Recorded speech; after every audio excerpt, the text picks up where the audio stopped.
According to sources బండి భగీరథ్ పోలీసులకి లొంగిపోయారు. అంటే కొన్ని సోర్సెస్ ఏం చెప్తున్నాయంటే లేదు బండి భగీరథ్ లొంగిపోలేదు, మన పోలీసులే చాలా తెలివిగా చాకచక్యంగా బండి భగీరథ్ని పట్టుకొని అరెస్ట్ చేశారని. కానీ ఒక ట్రస్ట్ వర్తి సోర్స్ మాత్రం ఏం చెప్పారు అంటే లేదు బండి భగీరథే పోలీసులకి స్వయంగా లొంగిపోయాడు అని చెప్పాయి. అంటే నేను సోర్సెస్ అంటానని చెప్పి నేను ఎవరినో ట్రోల్ చేస్తాను అనుకోవద్దు. ఏం జరిగిందంటే బండి భగీరథ్ వాళ్ళ నాన్నగారు ఒక ప్రెస్ నోట్ రిలీజ్ చేశారు. ఏమని అంటే ఇట్లా బండి భగీరథ్ పోలీసులకి లొంగిపోయాడు అని చెప్పి ఆయన స్వయంగా రిలీజ్ చేశారు. కాకపోతే sir with all due respect నిన్న ఏం చేశారంటే ఒక గ్యాగ్ ఆర్డర్ తెచ్చుకున్నారు కోర్టుకెళ్ళి. ఏంట్రా అంటే ఈ కేసుకి సంబంధించి ఎక్కడ ఆయన పేరుని కానీ ఆయన ఫోటోని కానీ వాడుకోకూడదు అని చెప్పి. ఇప్పుడు నిన్న గ్యాగ్ ఆర్డర్ తెచ్చుకున్నారు కాబట్టి ఆయన పేరు ఫోటో నేను వాడుకోకూడదా? మరి ఇప్పుడు ఆయనే స్వయంగా ప్రెస్ నోట్ రిలీజ్ చేశారు కాబట్టి ఆయన పేరు వాడుకొని ఆ న్యూస్ని నేను కోట్ చేయాలా? మరి నిన్న ఆయన గ్యాగ్ ఆర్డర్ తెచ్చుకొని నాకు సంబంధం లేదంటే వాడుకోవద్దని చెప్పి మీరు ఆయన ఎందుకు ఇప్పుడు ప్రెస్ నోట్ రిలీజ్ చేశారు? ఇప్పుడు మనం వాడుకుంటే రిలీజ్ చేశారు కాబట్టి వాడుకున్నాం అనుకోండి, నిన్న వచ్చిన గ్యాగ్ ఆర్డర్ ప్రకారం తప్పు అవుతుంది. So I mean complete dilemma, వాడుకోవచ్చా వాడుకోకూడదు అని చెప్పి. సో ఎందుకు రిస్క్ చేయడం? అందుకోసం అని చెప్పి సోర్సెస్ అని చెప్పి కోట్ చేశారు అంతే అనమాట. అంతేగాని వేరే వాళ్ళు ఎవరు తప్పుగా అనుకోవద్దు, సరేనా? సరే, ఈ వీడియోలో మనం ఆ కేసు ఫైల్ అయిన దగ్గర నుంచి ఇప్పటి వరకు ఏం జరిగింది, కోర్టు ఎన్నిసార్లు వాదనలకు వెళ్ళారు, ఆ వాదనలో ఏం జరిగింది, అందులో మధ్యలో ఒక ఇంపార్టెంట్ పాయింట్ వచ్చింది. ఏంటంటే ఎవరైతే ఈ మైనర్ బాలిక విక్టిమ్ డీటెయిల్స్ ఎవరైతే రివీల్ చేశారో బయటికి వాళ్ళందరినీ వేయండి అని చెప్పి. సో మనం డీటెయిల్గా మాట్లాడుకుందాం. హాయ్ ఫ్రెండ్స్, నా పేరు Anand, welcome to Anand news. So ఈ కేసుకు సంబంధించి ఎవరు దోషి ఎవరు నిర్దోషి అన్నది ఇంకా రాబోయే రోజుల్లో తెలియదు. ఇప్పటి వరకు విక్టిమ్ ఎవరైతే ఉన్నారో ఆవిడతో పోలీసులు మాట్లాడారు, కొంచెం సమాచారం ఇవన్నీ సేకరించారు. అయితే అక్యూజ్డ్ ఎవరైతే ఉన్నారో ఇంత మట్టుకు పోలీసులకి దొరకలేదో, లేదంటే పోలీసుల దగ్గరికి రాలేదో, పిలిచినా కూడా రాలేదో, ఇప్పటివరకు ఆయన దగ్గర నుంచి ఎటువంటి సమాచారాన్ని వీళ్ళు సేకరించలేదు. సో ఇప్పుడు లొంగిపోయాడు కాబట్టి ఇప్పుడు సమాచారం సేకరిస్తారు, దీని తర్వాత ఛార్జ్ షీట్ ఫైల్ చేస్తారు, కోర్టుకి వెళ్తుంది, కేసు నడుస్తుంది. సో ఎవరు దోషి, ఎంత పెద్ద నేరాలు జరిగినాయి, సో ఎంత పెద్ద శిక్షలు అమలవుతాయి అన్నది మనకు రాబోయే రోజుల్లో తెలిసింది. సరే, ఇక్కడ ఏం జరిగింది ఇప్పుడు అంటే ఫస్ట్ మే 8వ తారీఖు విక్టిమ్ వాళ్ళ మదరు ఇట్లా నా కూతురికి ఇట్లా అన్యాయం జరిగింది అని చెప్పి పోలీస్ స్టేషన్లోకి వెళ్ళి ఒక కేసు పెట్టారు. అదే టైంలో అంటే వాళ్ళు వెళ్ళినప్పుడు ఒక టైం అయితే వాళ్ళకి ఒక 5-6 గంటలు వాళ్ళని పోలీస్ స్టేషన్లో కూర్చోబెట్టి ఆ కేసు ఫైల్ చేయకుండా వాళ్ళని అలాగే వెయిట్ చేయించి ఎప్పుడుకో మధ్యాహ్నం వెళ్తే ఎప్పుడుకో రాత్రికి వాళ్ళ కేసు ఫైల్ చేశారు. ఈ గ్యాప్లో ఏం చేశారంటే ఎవరైతే వీళ్ళు అక్యూజ్ చేశారో ఆ పర్సన్ బండి భగీరథ్ ఏం చేశాడంటే ఇంకో పోలీస్ స్టేషన్లోకి వెళ్ళి తనని ఇట్లా హనీ ట్రాప్ చేశారు, ఇంకో ఎట్లా నాకు 50,000 వాళ్ళకి పంపించాను అని చెప్పి ఒక కొద్ది ఏదో ప్రూఫ్స్ పెట్టుకొని వాళ్ళ మీద ఎవరైతే ఈ విక్టిమ్స్ ఉన్నారో వాళ్ళే నేరస్తులు అన్నట్టు వాళ్ళ మీద ఒక కేసు ఫైల్ చేశారు. ఇలా 2 కేసులు ఫైల్ అయినాయి. ఇది ఎప్పుడు జరిగిందిరా అంటే మే 8వ తారీఖు జరిగింది. అయితే దాని తర్వాత పోలీసులు బండి భగీరథ్ని పిలవటంలో అంటే వేరే పనుల వల్ల మోదీ గారు అప్పుడే హైదరాబాద్లో విజిట్ చేయడం వల్ల వాళ్ళు అక్కడ బిజీగా ఉన్నారంట. సో అందుకోసం అని చెప్పి ఈ కేసుకు సంబంధించి ఎటువంటి పురోగతి లేదు. దాని తర్వాత మన చీఫ్ మినిస్టర్ గారు రేవంత్ రెడ్డి గారు ఇన్వాల్వ్ అయ్యి అక్కడ ఉన్న కమిషనర్స్తో వీళ్ళతో మాట్లాడి డీటెయిల్స్ కనుక్కొని ఒక స్పెషల్ ఇన్వెస్టిగేషన్ టీమ్ని అపాయింట్ చేశారు. వాళ్ళు కూడా బేసిక్ డీటెయిల్స్ మళ్ళీ కలెక్ట్ చేసుకోవాలని చెప్పి మళ్ళీ బాలికని పిలిచి మళ్ళీ స్టేట్మెంట్ రికార్డ్ చేశారు. రికార్డ్ చేసిన తర్వాత మే 12వ తారీఖు భగీరథ్ని ఇక్కడ పోలీస్ స్టేషన్లో హాజరవ్వాలి విచారణ కోసం అని చెప్పి మే 13వ తారీఖు హాజరవ్వాలి 2 గంటలకే అని చెప్పి ఆయనకు ఒక నోటీసు, ఆయన ఇల్లు ఎక్కడైతే ఆయన లాస్ట్ లొకేషన్ ఉందో అక్కడికి వెళ్ళారు. మరి ఎందుకు మనం అరెస్ట్ చేయలేదంటే ఆయన ఫోన్ స్విచ్ ఆఫ్లో ఉంది, సో అందుకోసం చెప్పి ఆయన ట్రేస్ చేయలేకపోయారు. కాబట్టి ఆయన లాస్ట్ లొకేషన్ ఏదైతే ఇల్లు ఉందో అక్కడికి వెళ్ళి అక్కడ నోటీసులు ఇచ్చారు. అట్ ద సేమ్ టైం మే 12వ తారీఖు బండి భగీరథ్ ఏం చేశాడంటే బండి సాయి భగీరథ్ ఈ కేసుకు సంబంధించి ఈ పి అనే కేసుకు సంబంధించి ఆయన తరపున న్యాయవాదులు ఎవరైతే ఉన్నారో నిరంజన్ రెడ్డి గారు వాళ్ళు అపాయింట్ చేసుకున్న లాయరు. సో వాళ్ళు హైకోర్టును ఆశ్రయించారు ముందస్తు బెయిల్ కోసం. సో దట్ వాళ్ళు విచారణకి వెళ్ళినా అక్కడ ఆయన తప్పని తేలినా ఏది తేలినా సరే ఆయన అరెస్ట్ చేయకుండా ఉండటం కోసం ఒక బెయిల్ కావాలి అని చెప్పి వెళ్ళారు. దానికి కోర్టు ఏం చేసిందంటే మే 12వ తారీఖు వీళ్ళు అప్లై చేసుకుంటే మే 14 విచారిస్తాం, మే 14 రండి అని చెప్పింది. సో మే 14న ప్రాథమిక విచారణ జరిగింది. అందులో భగీరథ్ నాకు ఇంటర్మ్ రిలీఫ్ కావాలి అంటే మధ్యంతర ఉపశమనం, ఒకవేళ ఆయన ఈ విచారణ కోసం పోలీసుల దగ్గర అటెండ్ అయినా కూడా ఆయన ఏదైనా తప్పని తెలితే పోలీసులు అక్కడికక్కడ ఆయన అరెస్ట్ చేయకుండా ఆయనకు ఒక బెయిల్ కావాలి అని చెప్పి వాదించారు. వాదిస్తే అక్కడ కోర్టు ఏం చేసింది అంటే జడ్జి గారు ఎవరైతే ఉన్నారో వాళ్ళు సో ముందు బాధిత బాలిక ఎవరైతే ఉన్నారో వాళ్ళ వాదన కూడా వింటామని చెప్పి సో దాని తర్వాత మేము ఏదైనా డెసిషన్ తీసుకుంటామని చెప్పి తెలిపారు. అయితే ఇందులో ఒకటి ఏంటంటే ఒక 45 నిమిషాలు 43 నిమిషాలు జరిగిన ఈ ఆర్గ్యుమెంట్లో ఆల్మోస్ట్ 42 నిమిషాలు ఎవరైతే అక్యూజ్డ్ ఉన్నారో అంటే ఎవరైతే బెయిల్కి అప్లై చేసుకున్నారో బండి భగీరథ్ వాళ్ళ తరపున న్యాయవాది మాట్లాడారు, నిరంజన్ రెడ్డి గారు మాట్లాడారు. వేరాజ్ పబ్లిక్ ప్రాసిక్యూటర్ గారు మాత్రం 1.5 మినిటే మాట్లాడారు. ఇందులో మేజర్గా రైజ్ చేసిన కన్సర్న్ ఏంటంటే బాలిక మైనర్ కాదు, బాలిక మేజర్ అన్న కన్సర్న్ని వీళ్ళు రైజ్ చేశారు.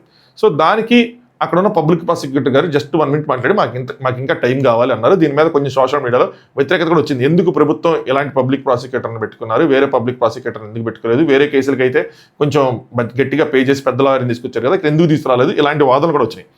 అయితే ఇదే టైంకి మే 14 జరిగిన తర్వాత ఈ లోపల సోషల్ మీడియాలో ఏం జరిగిందంటే, ఈ గ్యాప్లో మే 9 నుంచి మే 14 లోపల గ్యాప్లో కొంతమంది ఇన్ఫ్లుయెన్సర్లు కానీ లేదంటే మీడియా వాళ్ళు కానీ ఏం చేశారంటే, బాలిక మీద విపరీతమైన ఒక స్క్రిప్టెడ్ వీడియోస్ చేశారు.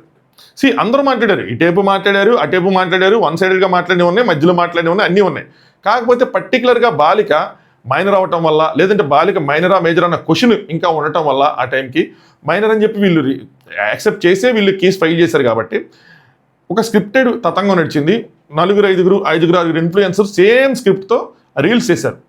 సో బాలిక మైనర్ కాదనో, లేదంటే బాలిక హనీ ట్రాప్ చేసిందనో, అదనో ఇదనో, ఇది పీ కేసు కింద రాదనో సో వాళ్ళు చేశారు. దాంతోపాటు కొంతమంది అత్యుత్సాహానికి పోయి ఏం చేశారంటే, ఎవరైతే విక్టిమ్ ఉన్నారో తన డీటెయిల్స్ మొత్తం లీక్ చేశారు. వాళ్ళ పేరెంట్స్ ఫోటోలు, వాళ్ళ పేరెంట్స్ డీటెయిల్, ఆ అమ్మాయి ఫోటోలు, ఆ అమ్మాయి డీటెయిల్స్, ఆ అమ్మాయి ప్రైవేట్గా తీసుకున్న వీడియోస్ అన్నీ ఏవైతే కలెక్ట్ చేశారో అన్ని సోషల్ మీడియాలో పెట్టారు. కొంతమంది ఇన్ఫ్లుయెన్సర్లు కానీ కొన్ని సోషల్ మీడియా హ్యాండిల్స్ కానీ పెట్టాయి. దీంతో వాళ్ళ మదర్ మే 14న ఒక పెద్ద లెటర్ రాశారు. వాళ్ళు ఏం గోత్రూ చేస్తున్నారు, అసలు ఏం జరిగింది ఏంటి, బాలిక ఎలాంటి విషయాలతో గోత్రూ అయింది, వాళ్ళ ఫైనాన్షియల్ స్టేటస్ ఏంటి, వాళ్ళు ఏం గోత్రూ చేస్తున్నారు, ఇప్పుడు ఇలాంటి సమయంలో అండగా నిలాల్సిన వాళ్ళు ఇట్లా మమ్మల్ని ఇబ్బంది పెడుతున్నారు, అది ఇది అని చెప్పి ఆవిడ 4-5 పేజీల పెద్ద లెటర్ రాశారు పబ్లిక్కి. దాని తర్వాత వీళ్ళు ఏం చేశారంటే, పబ్లిక్ ప్రాసిక్యూటర్ గారు ఎవరైతే విక్టిమ్ తరపున నుంచున్నారో, గవర్నమెంట్ తరపున నుంచున్నారో ఆయన అంత స్ట్రాంగ్గా కనిపించట్లేదు అని చెప్పి వీళ్ళు ఒక కౌన్సిల్ని ఏర్పరచుకున్నారు. ఆయన ఎవరు అంటే పప్పు నాగేశ్వర గారు అనే లాయర్ని వీళ్ళు పెట్టుకున్నారు. So that along with public prosecutor ఈయన కూడా విక్టిమ్ని రిప్రజెంట్ చేస్తారు. విక్టిమ్ సైడ్ ఎవరైతే ఉన్నారో వాళ్ళని రిప్రజెంట్ చేస్తారు. నిరంజన్ రెడ్డి గారు భగీరథని రిప్రజెంట్ చేస్తారు. అయితే మే 15వ తారీఖు హైకోర్టులో బెయిల్ విచారణ జరిగింది. అందులో తెలంగాణ హైకోర్టు న్యాయమూర్తి జస్టిస్ టి మాధవీదేవి గారు, ఇది ఎంతసేపు జరిగిందంటే దాదాపు 3 గంటల పాటు జరిగింది. ఆల్మోస్ట్ నైట్ 11:45 అయింది. మాధవి గారి గురించి ఒక విషయం చెప్తాను నేను లాస్ట్లో. సో చాలా ఇంపార్టెంట్ విషయం, చూడండి. విచారణ జరిగింది. అందులో ఈ డిఫెన్స్ ఎవరైతే ఉన్నారో, భగీరథ్ తరపున న్యాయవాది, సీనియర్ న్యాయవాది నిరంజన్ రెడ్డి గారు ఎవరైతే ఉన్నారో, సో మాకు అలా ఇంటీరియం రిలీఫ్ కావాలి, మధ్యంతర రక్షణ కోసం కావాలి, ఎందుకంటే బాధితురాలు వయసుకి సంబంధించి రికార్డుల్లో అనుమానాలు ఉన్నాయి. ఒక ప్రూఫ్ ఏం చెప్తుంది అంటే 2006లో బాలిక పుట్టిందని, 2006 ఆగస్టులో పుట్టిందని, ఇంకో దాంట్లో ఏంటంటే 2008 ఆగస్టులో పుట్టిందని, ఇంకోటి ఏంటంటే ఎప్పుడో ఒక డ్రైవింగ్ దాంట్లో ఒక చలానాలో ఆ అమ్మాయి వయసు 15 సంవత్సరాలు, 2021 ఆ టైంలో 15 సంవత్సరాలు వేసారు. సో దాని ప్రకారం చూసుకుంటే ఇప్పటికి 20 ఏళ్ళు అయిపోతాయి. కాబట్టి ఇలా అందులో ఒక తేడా ఉంది కాబట్టి మాకు అది కావాలి. దాంతోపాటు అసలు ఫిర్యాదులో లైంగిక దాడి గురించి ఎక్కడా పేర్కొనలేదు. సో ఇనీషియల్గా వీళ్ళు వేసిన కేసులో ఏంటంటే కొన్ని బెయిలబుల్ సెక్షన్లు పెట్టారు. బట్ లేటర్ ఆన్ పోలీసులు బాలికతో మాట్లాడిన తర్వాత కానీ, లేదంటే సోషల్ మీడియా ప్రెజర్ కానీ ఏదైనా సరే కొన్ని అడిషనల్ సెక్షన్స్ అనేవి యాడ్ చేశారు. దానికి సంబంధించి అదే ఇన్ఫర్మేషన్ భగీరథ కూడా పోలీసులు ఆ నోటీస్ అనేది పాస్ చేశారు. సో ఇప్పుడు వీళ్ళే ఇది పెట్టారు. ఇప్పుడు ఆ పాయింట్ కూడా లాయర్ గారు ఇక్కడ కోట్ చేశారన్నమాట, వాళ్ళ లాయర్. సో వీళ్ళిద్దరు ఫస్ట్ ఏజ్లో అనుమానాలు ఉన్నాయని, నెక్స్ట్ ఆ సంబంధం ఇష్టపూర్వకమైనదని, సో ఇక్కడ కన్సెంట్ ఉంది అని చెప్పారు. దాంతోపాటు అసలు ఫిర్యాదులో లైంగిక దాడి గురించి ఎక్కడా పేర్కొనలేదు. దాని తర్వాతే ఉద్దేశపూర్వకంగా ఆరోపణలు పెంచారు, అంటే అడిషనల్ సెక్షన్స్ దాని తర్వాత యాడ్ చేశారు. ముందన్ని మైనర్ సెక్షన్స్ అని చెప్పి, సో అది పెద్ద కాదని చెప్పి, అలాగే ఇద్దరి కన్సెంట్ ఉంది అని చెప్పి, సో దీని ప్రకారం చూసుకుంటే ఈ 3 పాయింట్ల ప్రకారం చూసుకుంటే ఇలా బెయిల్ ఇవ్వాలి, భగీరథకి ఇంటరిమ్ రిలీఫ్ ఇవ్వాలని చెప్పి ఆయన వాదించారు. అయితే ఇక్కడ ప్రాసిక్యూషన్ వాదనలు, పబ్లిక్ ప్రాసిక్యూటర్తో పాటు బాధితురాలు న్యాయవాది ఎవరైతే ఉన్నారో, ఇందాక నేను చెప్పిన ఆయన పప్పు నాగేశ్వరరావు గారు, ఆయన ఏం చేశారంటే బాలికది జనన ధృవీకరణ పత్రం సమర్పించారు. సో ఈ లోపల మన పోలీసులు కూడా బాలిక దగ్గర నుంచి GHMC బర్త్ సర్టిఫికేట్ ఏదైతే ఉంటుందో అది తీసుకున్నారు. అది తీసుకొని ఎక్కడైతే ప్రైవేట్ హాస్పిటల్లో ఆ అమ్మాయి పుట్టిందో అక్కడికి వెళ్ళారు, అక్కడ కన్ఫర్మ్ చేసుకున్నారు. అక్కడ కన్ఫర్మ్ చేసుకున్న తర్వాత ఏ స్కూల్లో చదివారో ఆ స్కూల్కి వెళ్ళారు, అక్కడ కూడా 10th క్లాస్ సర్టిఫికేట్ ఇవన్నీ తీసుకుని అక్కడ కూడా ఏజ్ క్రాస్ వెరిఫై చేసుకున్నారు. దాని తర్వాత బోనఫైడ్ సర్టిఫికేట్ తీసుకున్నారు. అన్నింటిలోనూ ఒకటే ఏజ్ వచ్చింది, ఏంటి అంటే 2010 ఆగస్టులో పుట్టారు అని చెప్పి. సో ఇప్పటికి 2008 ఆగస్టులో పుట్టారని చెప్పి. సో ఇప్పటికి చూసుకుంటే 17 సంవత్సరాలు 9 నెలలు, ఇంకో 3 నెలల్లో ఆవిడ మేజర్ అవుతారు. సో అలా ఒక డేట్ ఆఫ్ బర్త్ అయితే కన్ఫర్మ్ చేసుకున్నారు. ఇదే బాలిక accurate date of birth, original date of birth అని చెప్పారు. సో ఇక్కడ ఆవిడ తరపున న్యాయవాది పప్పు నాగేశ్వరరావు గారు కూడా అలాంగ్ విత్ పబ్లిక్ ప్రాసిక్యూటర్ గారు జనన ధృవీకరణ పత్రం మరియు 10వ తరగతి సర్టిఫికేట్ 2 సమర్పించి, బాధితురాలు మైనర్ కాదు, ఆగస్టు 2008లో ఆవిడ జన్మించారు. సో ఇప్పటికి 17 సంవత్సరాలు 9 నెలలు, ఇప్పుడు ఇంకొచ్చే ఆగస్టులో ఆవిడకి 18 వస్తాయి, 18 పూర్తవుతాయని చెప్పి నిరూపించారు. దాంతోపాటు భగీరథ తండ్రి గారు ఎవరైతే ఉన్నారో ఆయన రాజకీయ పలుకుబడి దృష్ట్యా ఆయన ఇప్పుడు సెంట్రల్ మినిస్టర్లో ఉన్నారు కాబట్టి మధ్యంతర బెయిల్ ఇస్తే బాధితురాలి కుటుంబాన్ని భయపెట్టే అవకాశం ఉందని బెయిల్ని మేము వ్యతిరేకిస్తున్నామని చెప్పి వాళ్ళ వాదనలు వాళ్ళు కూడా పెట్టారు, గట్టిగానే పెట్టారు. అలాగే నిందితుడు ఎమోషనల్ బ్లాక్మెయిల్ చేసిన చాట్స్ ఉన్నాయని సోషల్ మీడియాలో బాధితురాలపై తప్పుడు ప్రచారం జరుగుతుందని వారు దృష్టికి తీసుకొచ్చారు. సో కొన్ని స్క్రీన్ షాట్లు వీళ్ళ మెసేజ్లు ఏవైతే ఉన్నాయో ఇవి కూడా సోషల్ మీడియాలో కొన్ని వచ్చినాయి, పోలీసులకు వీళ్ళు సమర్పించారు, ఎక్కడి నుంచి మరి మొత్తానికి లీక్ అయినాయి. సో అవి కూడా తీసుకెళ్లి కోర్టుకి వాళ్ళు సమర్పించారు, ఎలాంటి మెసేజ్లు అబ్బాయి పంపించాడు ఏంటని. దాంతోపాటు ఈ అమ్మాయి మీద సోషల్ మీడియాలో ఎలాంటి అటాక్ జరుగుతుందని చెప్పి వాటికి సంబంధించిన ప్రూఫ్స్ ఆయన చాలా బలంగా వాదనలు వినిపించారు. దాని తర్వాత కోర్టు జస్టిస్ మాధవి గారు మధ్యంతర బెయిల్ లేదా అరెస్ట్ నుంచి, అంటే బెయిల్ ఇవ్వడానికి కానీ, లేదంటే ఇంటర్మ్ రిలీఫ్ కానీ, లేదంటే అరెస్ట్ నుంచి రక్షణ కల్పించడానికి కానీ, ఒకళ్ళు పోలీసులు అక్కడ అరెస్ట్ చేస్తా అంటే అరెస్ట్ చేయకూడదు అనేది కానీ, రక్షణ కల్పించేది కానీ నిరాకరించారు. ముందస్తు బెయిల్ పిటిషన్ తుది తీర్పును మే 27 తారీఖుకి రిజర్వ్ చేశారు. సో ఇప్పుడు ఈ రోజు నుంచి మే 21 కంటే చాలా రోజులు ఉంది.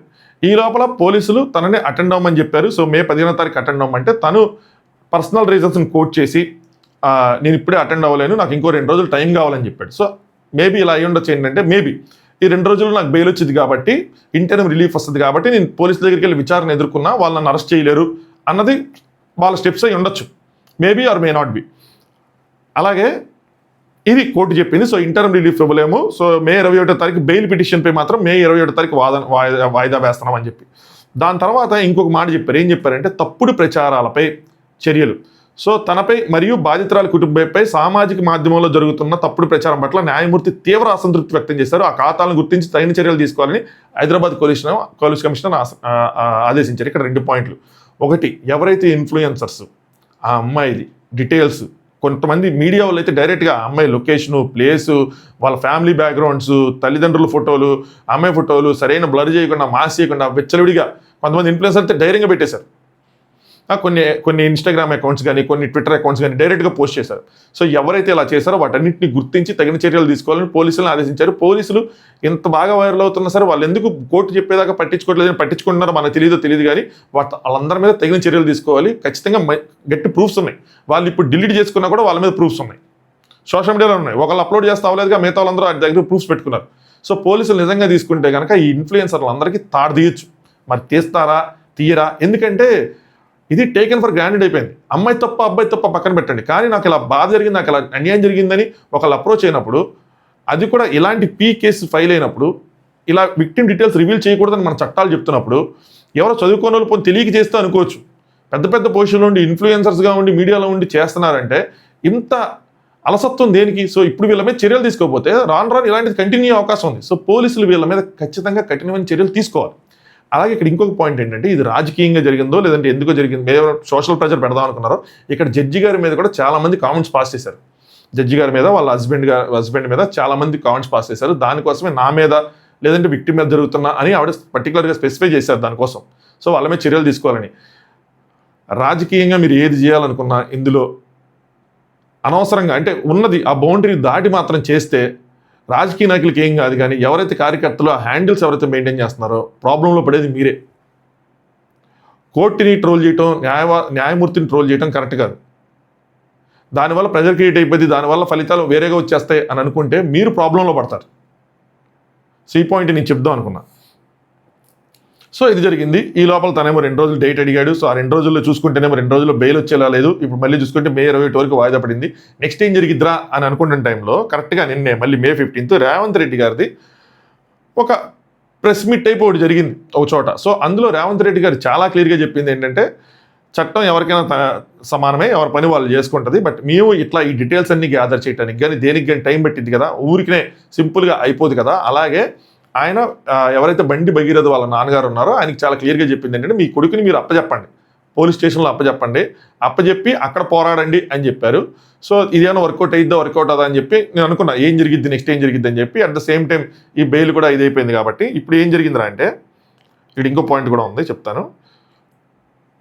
ఈరోజు ఇప్పుడు బండి భగీరథ్ గారు, అంటే మే 16 నిన్న ఎప్పుడైతే కోర్టు రిజెక్ట్ చేసిందో, మే 16 ఇందాక ఒక 1-2 అవర్స్ బ్యాక్ అరౌండ్ 8:30 ఆ టైంలో బండి భగీరథ్ గారు పోలీస్ స్టేషన్కి వెళ్ళి స్వయంగా తాను ఎక్కడైతే కేసు ఫైల్ అయిందో అక్కడ ఆయన విత్ లాయర్స్ ఆయన లొంగిపోయారు.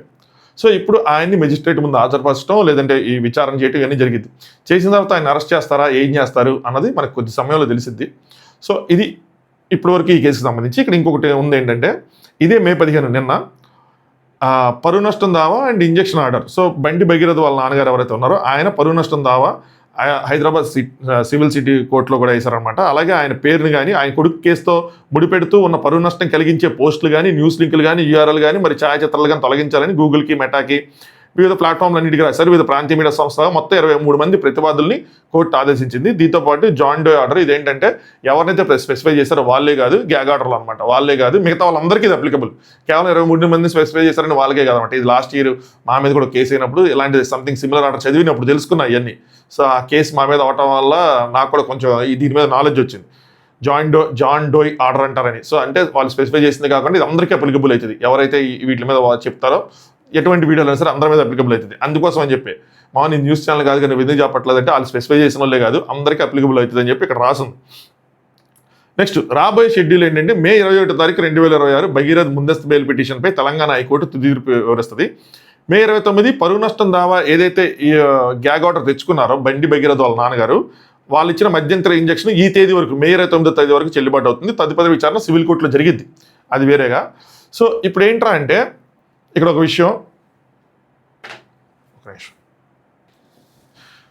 ఇక్కడ ఇంకోటి కూడా ఉంది ఏంటంటే హౌస్ మోషన్ పిటిషన్ ఏదైనా ఉంటుందంట. సో అది మండే వీళ్ళు మళ్ళీ వెళ్తారు. సో ఒకవేళ ఇప్పుడు అరెస్ట్ చేసినా కూడా ఏదైనా చేసినా కూడా అరెస్ట్ చెప్పినా ఏదైనా చేసినా మండే వెళ్ళి మళ్ళీ బెయిల్ తెచ్చుకోవచ్చని. సో అక్యూజ్డ్ వాళ్ళ ఫాదరే మెన్షన్ చేశారన్నమాట, మాకు మండే బెయిల్ వస్తుందని చెప్పి ఇట్లా మా లాయర్లు చెప్తున్నారు. కానీ బట్ స్టిల్ బాధ్యత గల పౌరుడిగా నేను చట్టాన్ని గౌరవిస్తా నా కొడుకుని అప్పచెప్తున్నాను అన్నది ఆ ప్రెస్ నోట్ సారాంశం.